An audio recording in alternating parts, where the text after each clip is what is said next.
evening and welcome to News Hour. I am Aminata Fofana. Coming up tonight, National Early Warning and Response Mechanism Center signs MOU with Peace Commission to strengthen partnership. National Fire Force honors senior retired firefighters. And Media Initiative for Climate Change and the Environment holds symposium on addressing climate change issues in Freetown. The stories and more coming up in this edition of the news.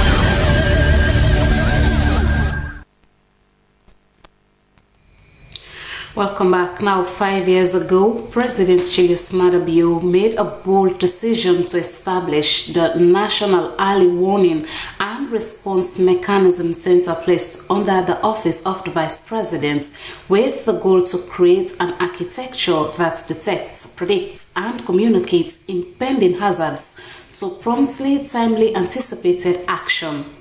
Against this backdrop, the center has launched its anniversary celebration, which coincided with the signing of an MOU with the Peace Commission to further strengthen its partnership. Ibrahim Samura was there. Established on the 29th of June 2021 by President Julius Maada Bio, the National Early Warning and Response Mechanism Center has grown into the country's most important public institution to enhancing human security, peace, human rights, and detects and predicts crime and criminality, health emergency, and environmental issues, among others. Executive Director, National Early Warning and Response Mechanism Center, Francis Numa, said in the last 5 years, the center has recorded a number of achievements, noting the center was established by government in line with ECOWAS as a mechanism to detect, predict, and communicate impending hazards to promptly anticipated action. As we celebrate this 5th anniversary, we are also celebrating Sierra Leone. We are celebrating ministries, departments, and agencies who are working very hard to ensure that the threats, the issues that we identify as threats, are being taken care of before they affect Sierra Leone. We have had several achievements.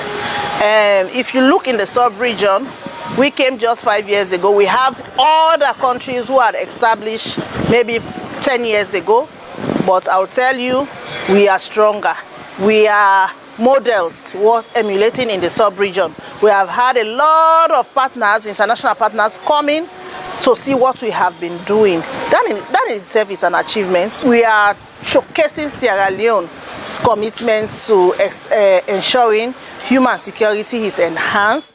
Minister of Planning and Economic Development, Kenya Bale, said peace and conflict prevention are intertwined, underscoring the pivotal role the National Early Warning and Response Mechanism Center in the promotion of human security. She described peace as a cornerstone for national development, admonishing the management of the center to popularize the activity of the institution. Executive Secretary, Independent Commission for Peace and National Cohesion, Hawa Samai, said the Peace Commission operates to promote peace and social cohesion in Sierra Leone. Madam Samai said the Commission frowned at any threats to peace and national cohesion, stating her Commission, together with the Center, has been working in promoting issues around peace and national cohesion in the country. Minister of State, Office of the Vice President, Martin Tagawali, said as the Center clocks 5 years, celebrates vigilance, partnership, mitigation and prevention. She catalogued series of achievements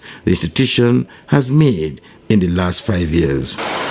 Over the past 5 years, Early Warning has produced 225 analytic reports, issued 19 early warning alerts, prepared 6 situation reports, and created more than 760 policy recommendations to support timely decision-making and early response.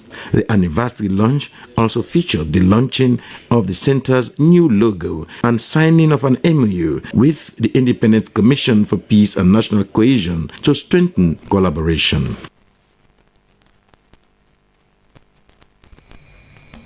After years of dedicated services to the nation, the National Fire Force has honored senior retired firefighters. They were among the first batch of firefighters that laid the foundation for the institution. Julian Dumbuya witnessed the ceremony at the National Fire Force headquarters and compiled this report.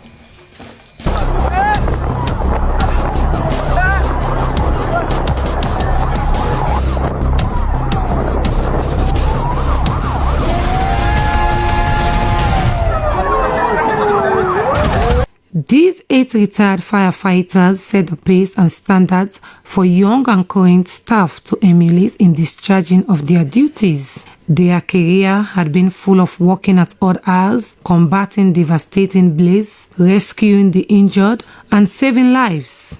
So, the event here at the National Fire Force headquarters was seen as more than a ritual of medals and speeches. It was a long overdue acknowledgement of sacrifice, an opportunity to reconnect with families, colleagues, and the nation on their shared history of emergency response. We fought together. I remember at PC oil terminal also, where many people lost their lives. These gallant fire officers were there giving their service to this nation. Today is a day when Sierra Leone honors you. The organizers emphasized that these veterans laid the foundation upon which the present National Fire Force work was built. They said although the institution could not fully repay their sacrifices made, it was important to celebrate their legacy. Today, we can say thank you in a way you can remember. To the families here, we also honor you. You supported these officers through night shifts, danger, and uncertainty. For retirees, the event offered a real public reminder that their work shaped both the safeties of communities. Among those honored was Joe Santigi Kuruma, who saw his award as a surprise. It is very unique and nice. Of course, I wasn't expecting this type of business today. In fact, this award is very good, and it is the first of its kind ever since the creation of the National Fire Force. The recognition ceremony was more than a presentation of awards. It was a tribute to courage, sacrifice, and dedication. For SLBC, Julian Dumbuya.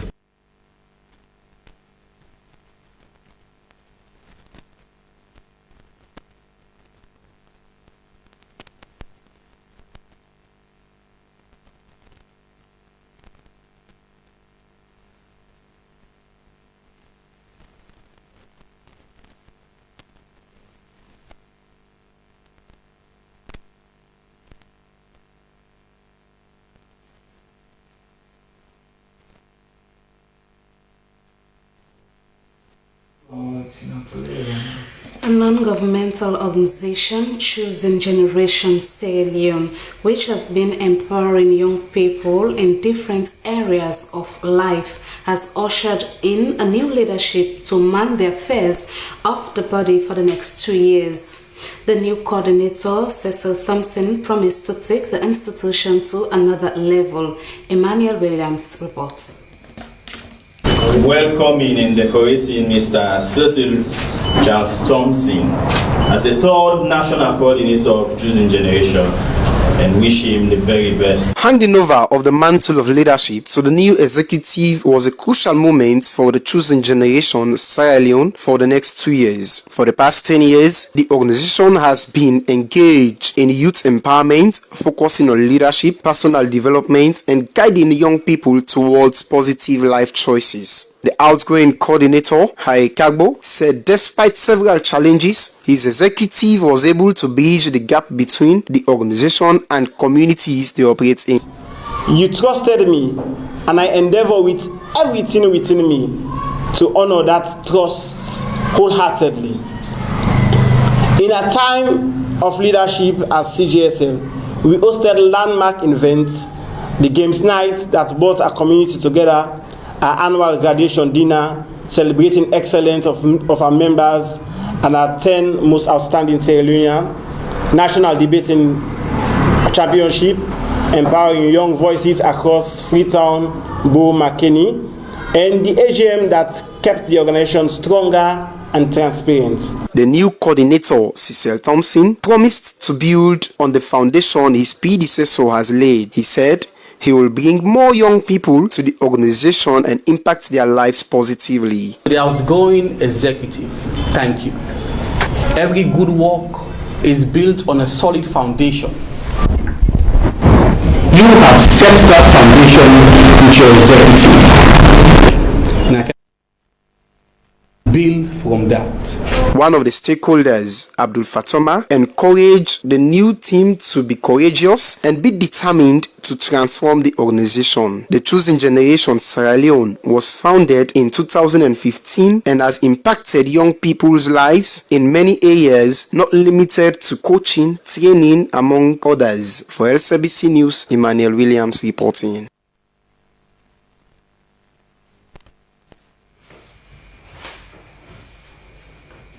The Media Initiative for Climate Change and the Environment has partnered with the Freetown City Council, Land for Life, to hold frank discussions on how to address climate change and promoting sustainable urban clean development.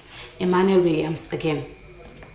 Towards effective land management and sustainable urban planning for a cleaner and healthier Freetown was the theme of the event. The gathering was held at a time when climate change continues to pose serious environmental and health challenges to many Freetonians. Government officials, environmental experts, civil society groups and development partners converge here at FCC building to chart the way forward on addressing climate change and promoting sustainable urban development. They also discussed on improving land management, waste disposal systems, and urban planning strategies to address flooding, pollution, and poor sanitation in the city. According to the Deputy Chief Administrator, FCC Alassane Yela, one of the main challenges the council faces is the massive construction of houses in prohibited areas. He said the Freetown City Council has led several initiatives under the Clean Freetown campaign to improve waste management and environmental sustainability. Director and lead fellow of Media Initiative for Climate Change and the Environment, Martha Kabo, said the institution decided to partner with FCC, Land for Life organization, and others to sensitize various groups of individuals to manage waste properly. To discuss about sanitation generally in the western area,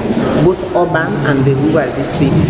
What can be done to ensure that the western area is clean? So we are looking at land governance and policies, country planning, enforcement of laws, and compliances. Partners including environmental organizations and advocacy groups also highlighted the importance of community involvement in maintaining a clean city. The symposium forms part of ongoing efforts to ensure sustainable urban development and build resilience against climate change in Sierra Leone. For LCBC News, Emmanuel Williams reporting.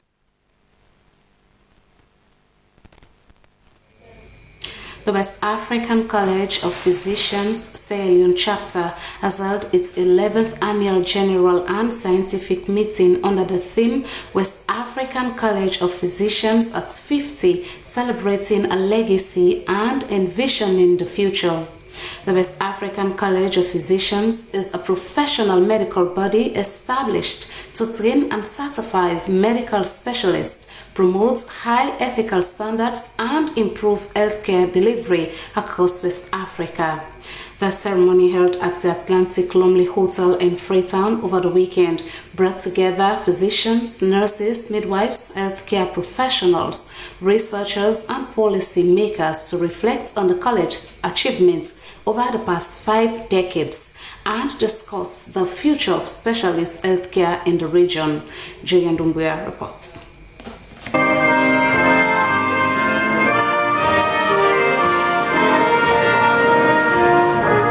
The event at Atlantic Lumley Hotel brought together physicians, nurses, midwives, healthcare professionals, researchers, and policymakers. They met to reflect on the college's 50 years of service and to discuss the future of specialist healthcare in West Africa. The West Africa College of Physicians train and certify medical specialists, promote high ethical standards, and work to improve healthcare delivery across the region. Participants said that when postgraduate training was not available in Sierra Leone, pioneer medical professionals laid the foundation for what is now the college. Speakers also highlighted the role of nurses and midwives as the backbone of healthcare system. Dr. Patrick Cooker said the 2026 meeting was more than a scientific gathering. He said it was a chance to celebrate achievement, strengthen partnership, and shape the future of healthcare in Sierra Leone and beyond. 50 years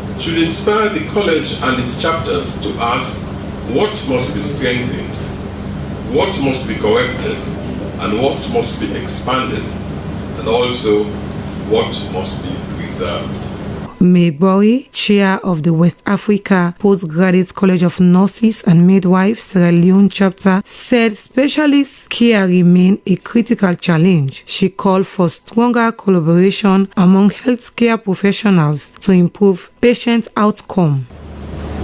The legacy you celebrate today is one we share as partners in clinical care, research, and public health advocacy. As you envision the future, the BAPCNM stands ready to strengthen this partnership. In his keynote address, Deputy Minister of Health, Dr. Charles Senesi, reaffirmed government commitment to professional development and research. He commended the college for producing skilled specialists and urged members to turn knowledge from meeting into a better health outcomes. And we are doing quite a lot as a Minister of Health in terms of creating an enabling environment. I keep saying it's a challenging moment for the entire world. There's huge financial crunch, but yet still Africa and Sierra Leone, we have to chart our way forward. And postgraduate education, as Dr. Cooker said, is the way to go, and that is what we all believe in.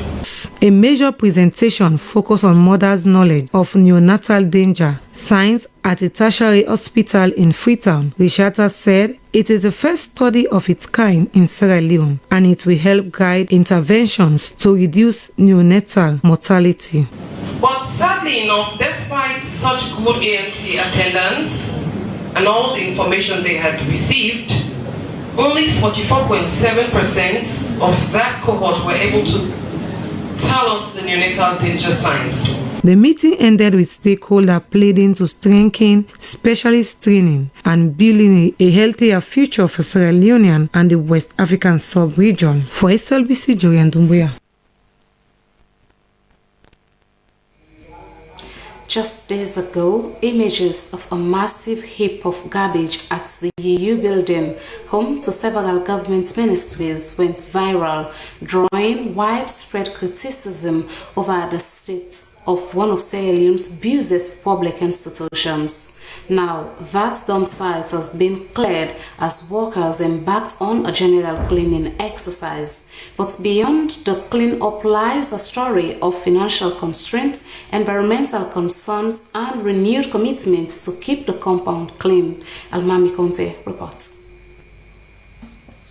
A few days ago at U building, a huge pile of refuse, foul odor, littered surroundings, and grass dominated the compound, prompting public outrage and raising questions about sanitation at one of the country's most important government facilities. As part of a major cleanup exercise held on Saturday by the community-based Cleaning and General Services Sierra Leone Limited, the pile of garbage at the back of the building has been removed. Drains and walkways were cleaned, and workers swept and brushed different sections of the compound. I'm happy that they are now cleaning the compound and the dump site has been cleared. The dirt was seriously affecting us. At night, we could hardly stay in our office because of the mosquitoes. During the day, when the sun was up, The stench coming from the dump site made it unbearable for us. Sometimes we even felt ashamed when visitors came and started complaining about the condition of the place.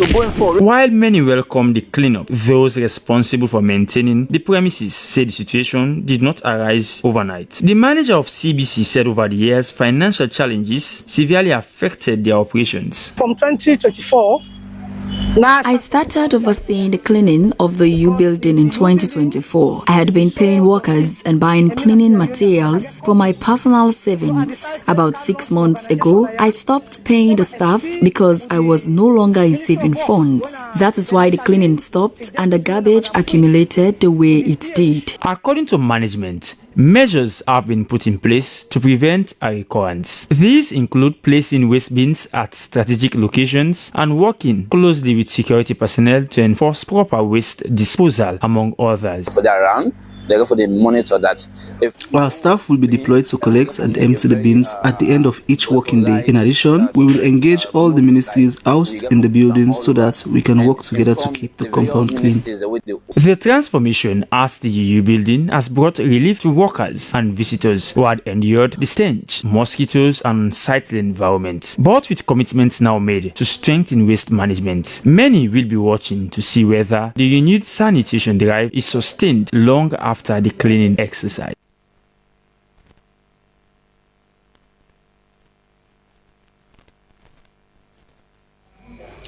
The Motema Police Division has discovered the body of a commercial motorcyclist and the skeletal remains of another rider who had reportedly been missing for several months. According to the Media and Community Relations Officer, Motema Police Division, Thompson Peter Dapi, the division's officers responded to a distress call around 2 p.m. after a report of a lifeless body and human skeletal remains in a bush between Betwema and Dombadu villages. The deceased was identified as 28-year-old Abdul Toure, popularly known as Mata, a commercial motorcyclist from Matonko village, Tonkolili district. He was found lying beside Bawama stream while the motorcycle he had reportedly been riding was described as a blue unregistered HLX. During a search of the area, Thompson Peter Dapi said police also uncovered the skeletal remains of Joseph Kuruma Elias Agero, a commercial motorcyclist from Yomanja village, Nimeama chiefdom, who had been reported missing for about 5 to 6 months. Both scenes were processed by investigators. Abdul Toure's body has been taken to the Koidu Government Hospital mortuary for a post-mortem examination, while forensic investigations are expected to determine the circumstances surrounding Joseph Kuruma's death.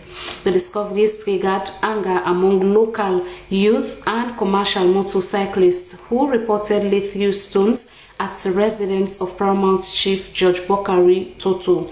Police intervened promptly, dispersed the crowd and restored calm.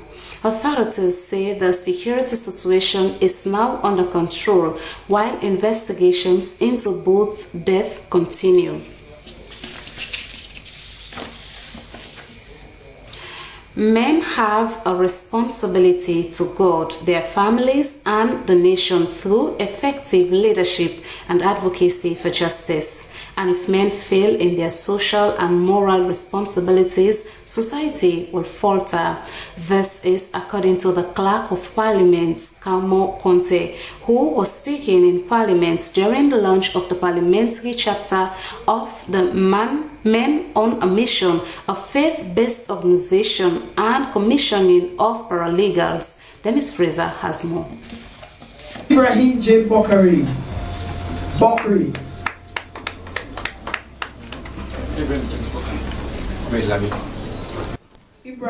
The commissioning of paralegals of the faith-based organization Men on a Mission were expected to serve as ambassadors of peace and mediators of conflict. Referred to as drivers of change, these men will also serve as the frontier of the justice system. According to the founder and global pioneer Pastor Joseph Kanu, the group of leaders, whom he also referred to as ambassadors of peace and facilitators of justice, who will commit to building peace through service and unity. He added that without peace and justice, development could not be sustained. The Global Director, Men on a Mission, who doubles as the Deputy Clerk of Parliament, Gilbert Bostonabe, said the launch of the parliamentary chapter of the organization was important for responding to challenges affecting the moral fabric of society. Launching the parliamentary chapter of the Men on a Mission Global Movement, the Clerk of Parliament, Kamo Conte, stressed the important responsibility men carry not just in masculinity but in binding society together. Mr. Conte said the launch marks the beginning of an enduring movement that will not only inspire a generation to come but will also contribute to making the nation a better place. He pledged the continued support of Parliament to the aims and objectives of the organization. The meeting concluded with the organization formalizing its enduring collaboration with Parliament as the House of Representatives of the People for strengthening protection and promotion of human rights, justice, community-based protection and development initiatives. SLBC, Dennis Fraser reporting. To make society better. For peace and love to reign. For peace and love to reign.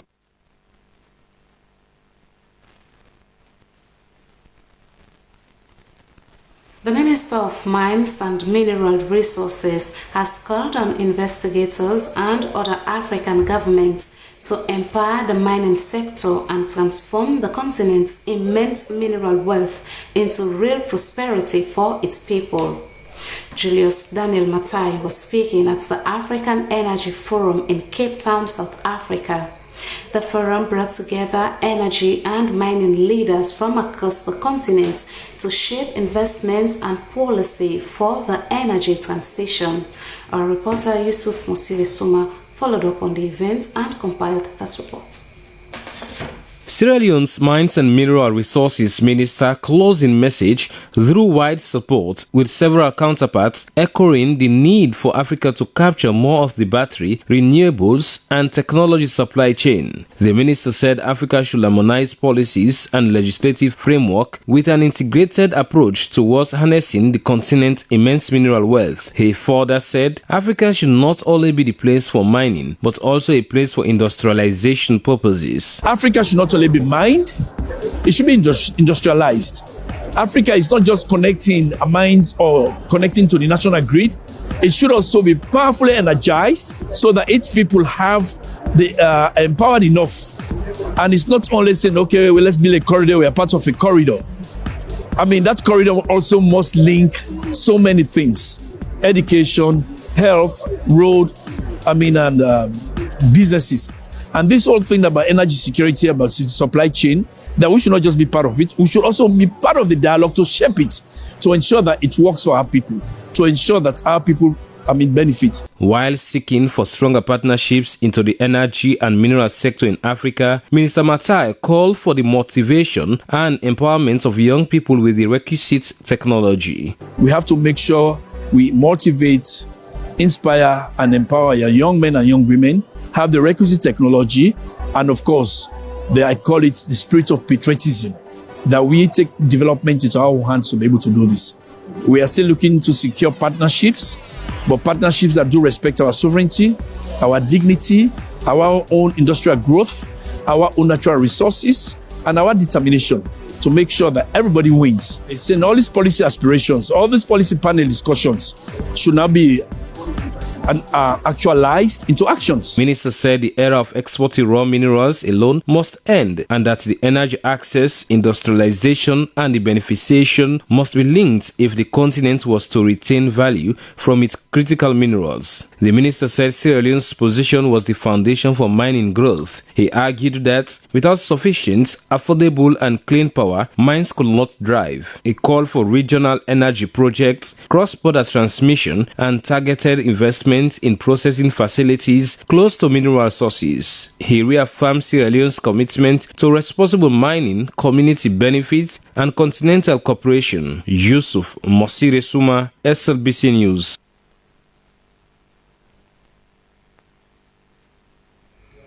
You're watching News Hour live from the SLBC, and we continue with more stories. The Women's Economic Advancement and Literacy Training Hub Wealth Trust has trained over 350 women entrepreneurs on financial literacy and business development. The training was aimed at strengthening their businesses and supporting their transition from the informal sector into registered enterprises. Our reporter Christian Kamara has more details. The training, which took place at the YWCA Hall in Brookfields, focused on financial management, business registration, digital savings, insurance, and other practical skills aimed at improving business growth and sustainability. The initiative was aimed to promote savings culture, insurance coverage, and digital financial inclusion to support women in moving from informal trading into formal business ownership. The Chief Executive Officer and founder, Women's Economic Advancement and Literacy Training Hub, Ailara Ahmed, said the organization was established to empower women through knowledge and structured business support. She said the aim was to help women build credible businesses that can access financial services and operate in the formal economy. We highlighted the necessity of crowdfunding. Another thing that we aim to do is to transform traditional means of savings into digitized platforms. So now we have like a whole financial ecosystem for them. We have the trading sessions, we have the skill sessions, and of course we have the digital payment system that they can just update and see all their cash payments through that. With the digital payment system, they are assured of their monies and they know for a fact that their money goes directly to the bank and their monies are being invested back into their communities. Trainers explained about the Super Iron Box initiative, which combines savings, insurance, and digital financial services to promote financial discipline and prepare women-owned businesses for formal registration. The Wealth Trust had conducted several training sessions, with membership growing from 49 to more than 1,000 women within a few months. The organization planned to expand its programs nationwide. Participants said the training had improved their understanding of financial management and also encouraged them to formalize and expand their businesses. 95% now women they take care of home. And some of the women they start with a little capital, but the problem they want in the house, it's too much. At the end of the day, the money not better than we earn. About 95% of women are the ones taking care of their homes, and some of us start our businesses with very little capital. While the domestic burdens are very high, at the end of the day, the capital is often not enough. But when this program was introduced, it taught us how to be disciplined. Some of us used to take microfinance loans, but did not know how to manage them well. This program has placed us into classes that we attend monthly, where we were educated that it is not only about accessing capital, but also about how to manage it properly so that it generates profits and benefits the business. And you will gain now your community and then your nation. The Women's Economic Advancement and Literacy Training Hub is a non-profit organization focused on women's economic empowerment through financial literacy, business formalization, and access to structured financial systems. SLBC News in Freetown, Christian Akamari reporting. The Southern Province Women's Network, SPRONET, has held its annual general meeting AGM under the theme Enhancing Institutional Impact on Women Through Collaboration and Teamwork. The gathering was aimed at reflecting on the achievements of the organization and chart a new course for the empowerment of women and girls across the Southern Province. Esther Susanette Bassi reports. Among the major achievements at the center of this year's annual general meeting is the acquisition of a piece of land in Bo District for the construction of a 5-story center of excellence. The facility is expected to serve women and girls in Bo, Bonth, Pujon, and Moyamba districts.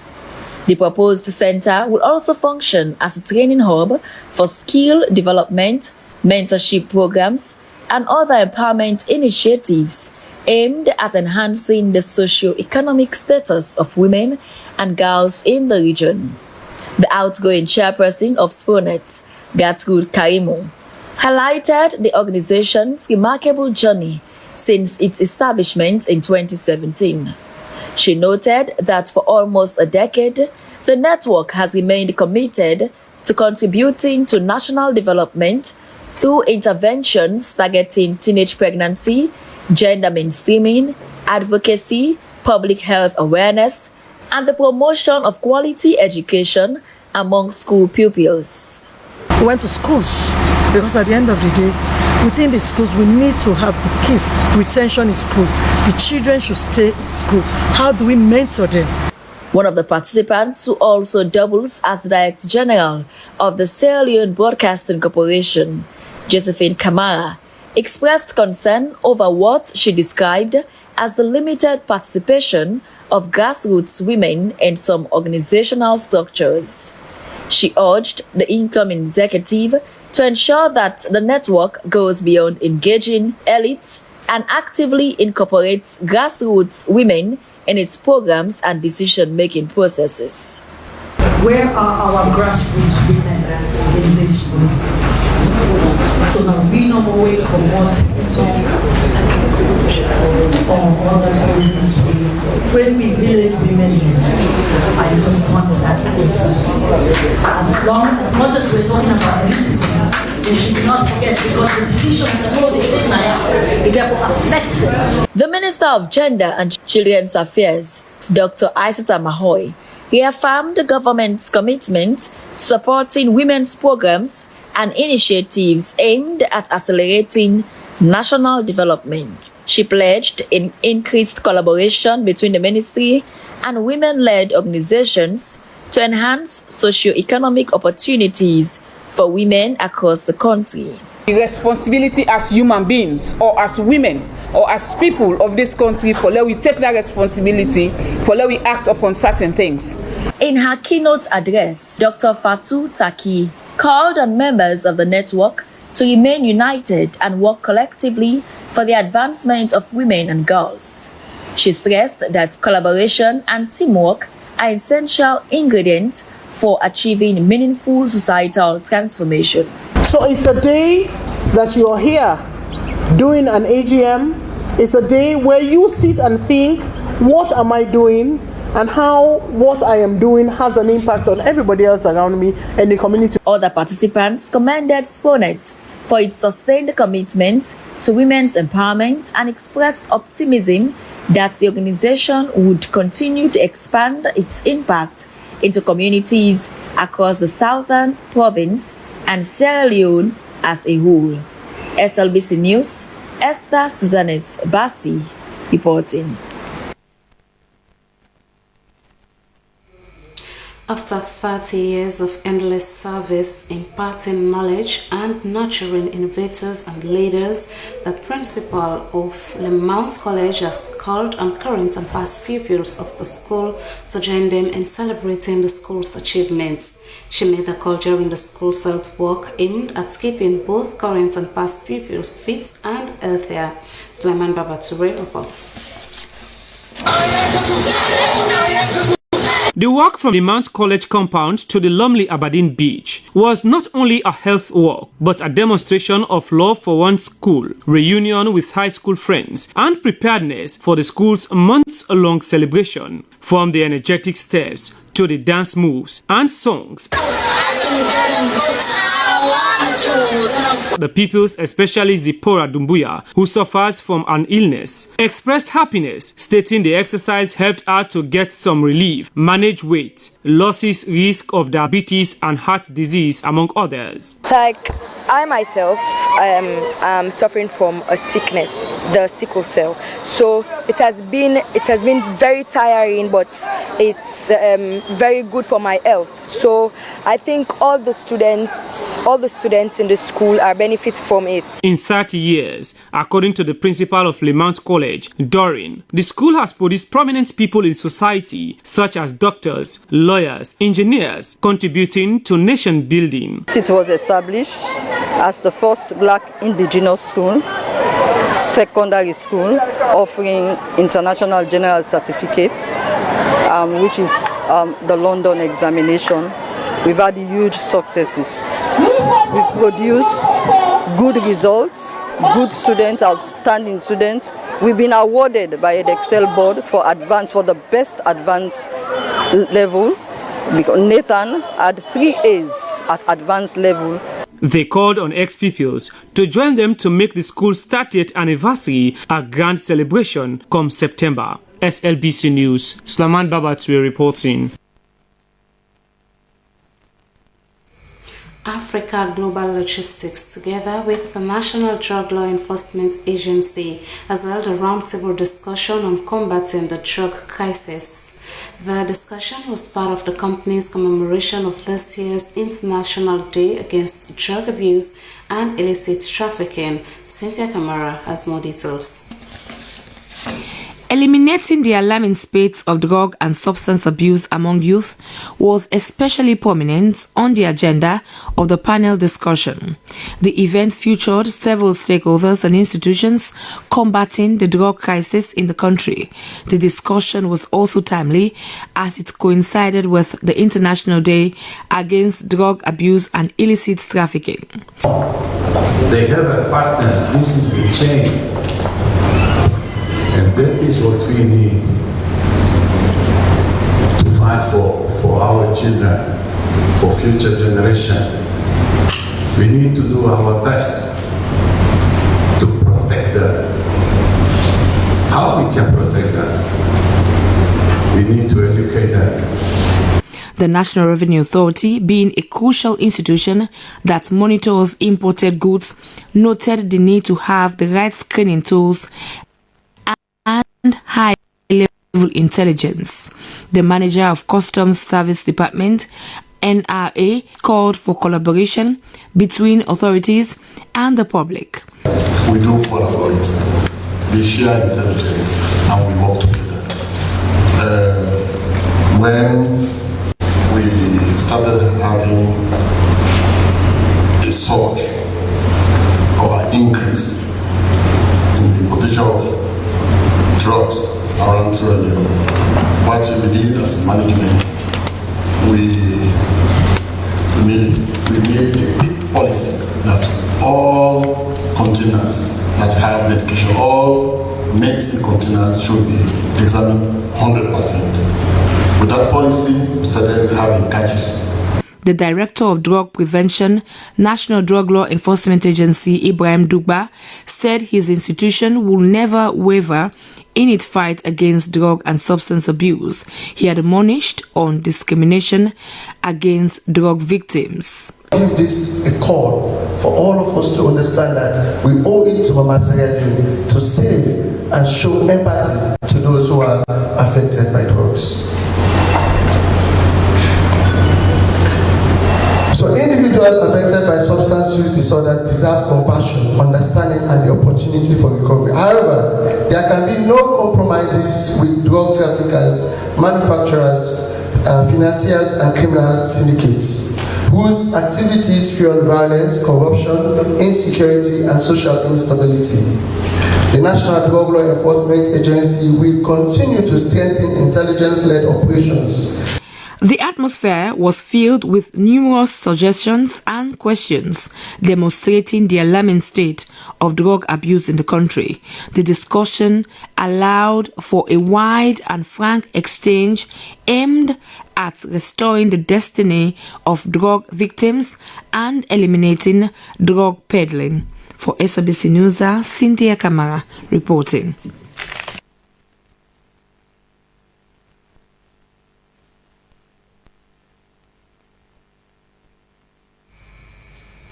And it's now time for the entertainment news.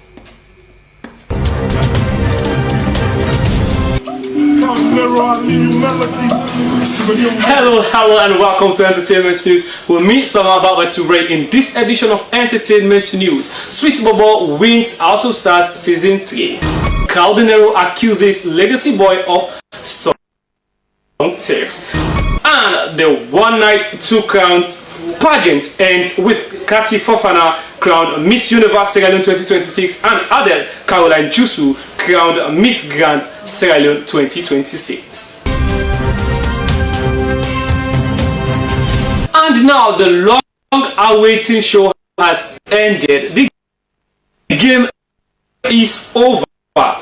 After months in the house, the season 3 of the reality TV show House of Stars has ended with King Mele Kulbasi, popularly known as Sweet Bobo, taking home the 230,000 New Leons grand prize. Sweet Bobo won the show with a 90.1% vote, followed by Patricia Jaka, aka Street Pikin, third Jacob Sise, and fourth Sachayayo, aka Sasko. Though there are debates all around that Sasko should have won this contest, this competition, but it is what it is. The winner is the winner. The show is over, and now another song theft pointing at Sierra Leone's rising star, Legacy Boy. Months back, he was accused by Sweeter Boy for the song Money Necessary, later the instrumental of Free Me. The star has been accused again by the Ambassador of Entertainment and Investment, Amara Dennis Toure, aka Calde Nero. According to a post on a live online show, he said he sent a chorus to Legacy Boy for a project titled Salon Jollof. He said after declining, Legacy Boy went on to record the song with Sierra Leonean artist living overseas, Michael De Don. Let's see how and the allegations so far. First, you may get pizza from P Square. They can't salon it. Me already. So they asked me for count some artists. I reached out to Legacy Boy with the manager. I paid them like about $500. Take them to Kailao. Now the relationship begin. So when I get this song, I called the boy. I said, I want to let you dip on this song. Send her the chorus, the idea, everything. We'll get an appointment. 3 days after, for going to studio. The day for going to studio, the Bobo say, oh, no, in them BT are not in style. They change the idea and not go and work on that. I say, okay, no problem. So I reached out to Melody. We go to studio the same day we record the song. But now, I'm surprised for can see the same concept they go with Michael De Don. This has sparked debate on social media. People say, oh, this is what he used to do, from Sweeter Boy to the instrumental of Free Me, and now to Carl Dinero. He should stop it. He should not be doing this. He has talent. He should focus on doing his own legit songs. Well, we don't know. We are still investigating the issue. We go now to our final segment, or our final update in this edition of our entertainment news. The two crowns taken in one night. Saturday night was a night of stardom, beauty and talent, as 12 pageant queens lit up the stage with mesmerizing catwalks, style and talent. After the various appearances, the light of victory shone on Kati Fofana and Adele Caroline Jusu. Kati, of course, was crowned Miss Universe Sierra Leone 2026 and would represent Sierra Leone on the global Miss Universe stage later this year, while Adele Caroline Jusu was crowned Miss Grand Sierra Leone 2026, securing her spot at the next Miss Grand International competition. Well, we wish both of them congratulations and go and represent us, fly the green, white and blue. Sky is your limit. Well, this is all we have for this edition of Entertainment News. I've been your presenter, Mr. Mamba Watue. Thanks for watching. Keep watching the SLBC.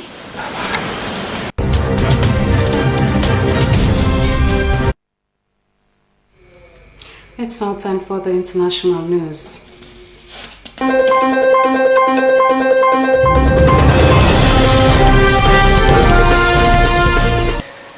It's a pleasure. Thanks for joining me. The U.S. Supreme Court will release two of its most anticipated rulings on Donald Trump's presidency.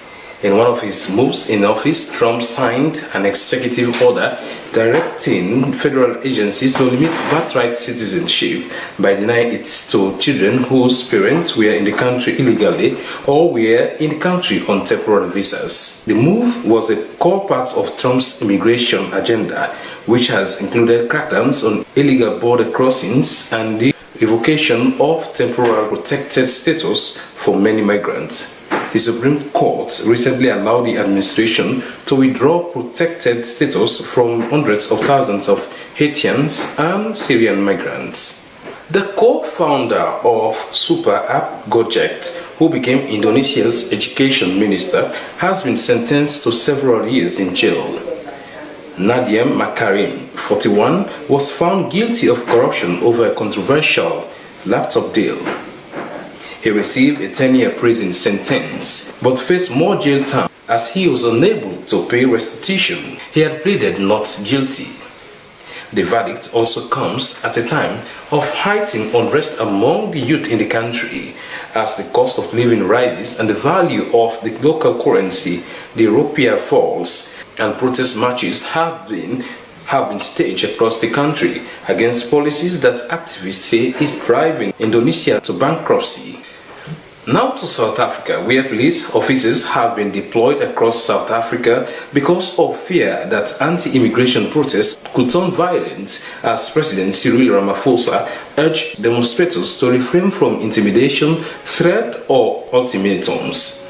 The protest marked an unofficial deadline set by campaigners for all undocumented foreigners to leave the country.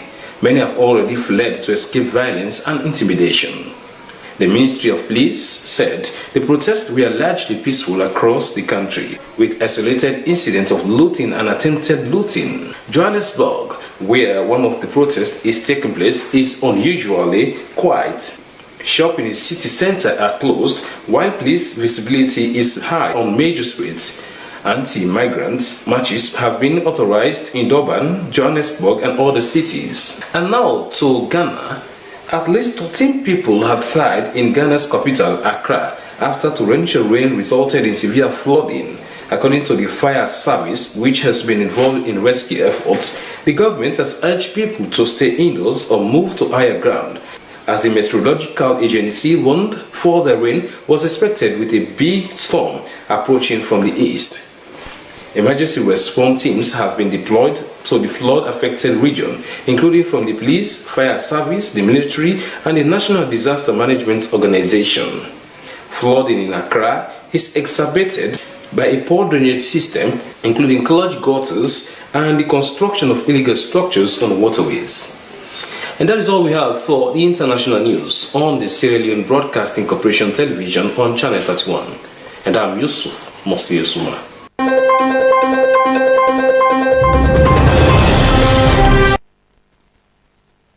We now move over to our sport update.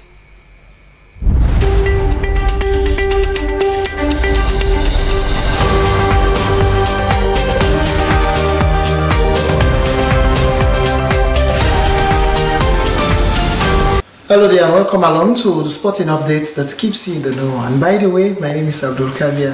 Thank you so much for your time. Now, the Sierra Leone Football Association has successfully concluded the 2026 Ordinary Congress at the southern city of Bo. Well, the event is returning for the first time in 22 years in Bo. SLBC Sports was there to see that bright day.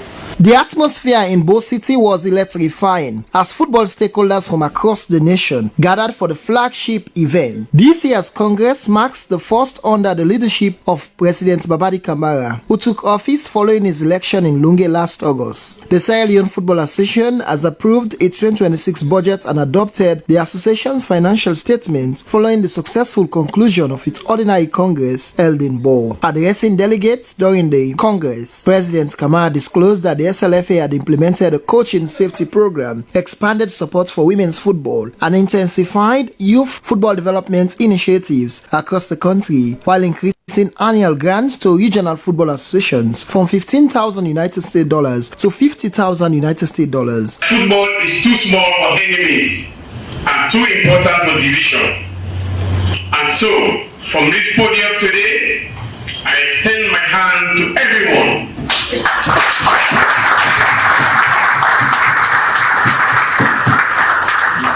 Including those we agree with, those who criticize us, those who support us, and those who oppose us. The high-profile event drew senior figures from Sierra Leone's sporting ecosystem and also echoing a shared vision for the future of the sport. Minister of Sport Augusta James Tema emphasized the critical need for effective collaboration between the ministry and football administrators. Executive Director of the National Sports Authority, Mohamed Alfaka Conte, reminded delegates of the importance of maintaining strict decorum and professionalism in sports administration. President of the National Olympic Committee of Sierra Leone, Prince Swale, commended the football family for the peaceful and constructive nature of the gathering. The Congress underscored the SLFA's renewed commitment to decentralizing football administration and ensuring the sport's growth reaches every corner of Sierra Leone. Advancements in the women's game were also a major talking point, as former Sierra Leone women's football icon Musupele Bangura lauded the association's visible commitment in advancing women's football across the country. Value consumer football. The journalists and they ask Musupele why you say so. I said because where people get all kind of mixed waiting, they go to win a bomb, then people and they also they go pick for go sell and they make money. But they don't expect super football. But with waiting I don't kind of so we talk to people and they listen, then they picking their focus, one play this game. Bringing the historic gathering to an epic showdown, the Congress transitioned into the football pitch. Delegates and fans alike were treated to an exhibition of football match featuring SLFA President Babadi Kamara playing alongside legends of the game, including Musupele Bangura, and celebrating the spirit of unity that defined the true essence of football. Bo Rangers have officially crowned as champions of the 2025-2026 Leone Premier League after they defeated Diamond Stars 1-0 in Bo at the Southern Arena. It was an interesting match and Lamin Kabu got the goal for Bo Rangers. Well, the Bo Rangers, they are securing their 4th title in so far as the local league in Sierra Leone is concerned. Congratulations to the Elephant for such a wonderful performance. And that's NC Update, and thank you so much for watching. See you next time. In the international scene, we flip our attention to the FIFA 2026 Men's Football World Cup. Well, Bafana Bafana, they are out of the competition after one of the co-hosts defeated South Africa, Canada. It was a tough moment for Bafana Bafana, the boys. Well, for the other African teams, they are bracing up to see how they will progress to the next stage of this flagship competition. And that's NC Update, and thank you so much for watching. See you next time.